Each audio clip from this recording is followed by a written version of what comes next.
the Washington Capitals, who have won 2 straight, looking for a 3rd straight victory. They had that stretch there with Ovi didn't have a point in 5 games. Now they've kind of turned it around a little bit. So, Des, I'll ask you, what has been the difference, you think, for Alexander Ovechkin? I mean, he's getting more shots on net. Yeah. He hasn't actually scored goals, which is supposedly his stock and trade. He has 1 goal since October 16th, but the points have been coming in the form of assists. But that speaks to his effect on the ice. He's actually playing pretty well. Some of those assists come on shots on net, like the game winner against Carolina in overtime, where Backstrom, Ovechkin shot a laser beam at the goalie, and he was staggered, and Backstrom was able to fire in an open net to win it. So, he's having a positive effect on the ice. I think during the 5-game drought, for whatever reason, he wasn't putting shots on net as much. It's the first time he's been pointless in 5 games in his career, which, if you think about it, is actually amazing. So he was probably due for something like that at some point. I think that Ovechkin topped Peter Bondra's all-time points record on an assist to Backstrom. Yes. Spoke volumes about number 400, by the way. Not that he tried to, but I think that it says a lot.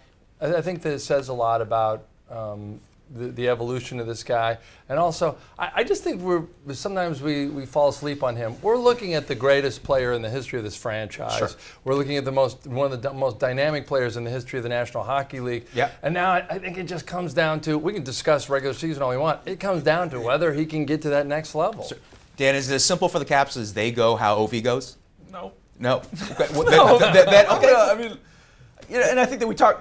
Now we're feeling more positive. People are feeling more positive because they won the last 2. But they probably played worse in those 2 than they had in a bunch of those games that they lost. Yeah. Hockey kind of a random sport, but that game in Chicago, they get those 2 goals in like 47 seconds or whatever it was. They probably deserved to lose that game in Chicago. They were certainly outshot and outpuck possessioned by the Blackhawks for most of that game. And then they come home, and again they got the win. Great, they got the win, but they lost another second period lead. They've had this persistent issue for weeks now of not being able to hold on to the leads that they have, which was not necessarily an issue for them in the past.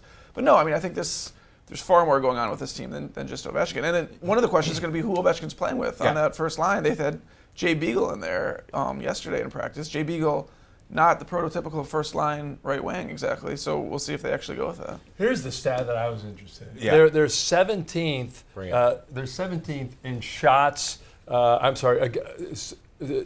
Essentially shutting the other team out from shots taken. Yes. But they're 2nd in goals allowed. So the goalie play hadn't been that great. No. The goalie play has not been that great. But there have been some nights that hope he has been, and the team hasn't bailed him out. And there are other nights where he hasn't been so great. But I think if you want to look around, I think the idea with that stat though is that that's going to even out, and that the first one is more important than the second one, and that.